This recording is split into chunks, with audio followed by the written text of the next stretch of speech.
Master জ্ঞানপূৰ্ণ হোৱা। ওম শান্তি। আজিৰ মুৰলী ৩ তাৰিখ ২ মাহ ২০২৪।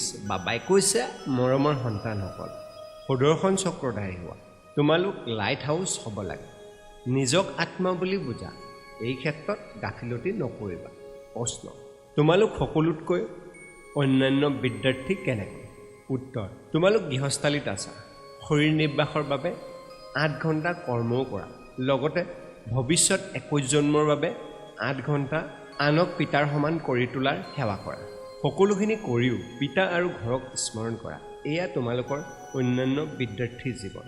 জ্ঞান বহুত সহজ, কেৱল পাৱন হ'বলৈ পৰিশ্ৰম কৰা। ওম শান্তি।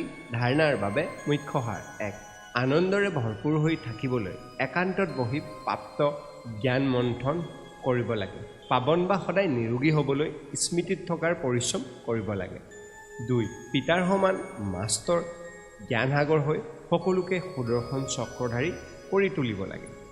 লাইট হাউচ হ'ব লাগে। ভৱিষ্যত ২১ জন্ম শৰীৰ নিৰ্বাহৰ অৰ্থে আত্মিক অৰ্থাৎ আধ্যাত্মিক শিক্ষক নিশ্চয় হ'ব লাগে। বৰদান, ত্ৰিকালদৰ্শী স্মৃতিৰে তিনিওকালক স্পষ্টকৈ অনুভৱ কৰোৱাটা মাষ্টৰ জ্ঞানপূৰ্ণ হোৱা। শ্লোগান, প্ৰতিটো মুহূৰ্তই অন্তিম মুহূৰ্ত। এইটো স্মৃতিৰে সদা প্ৰস্তুত হোৱা। ওম শান্তি।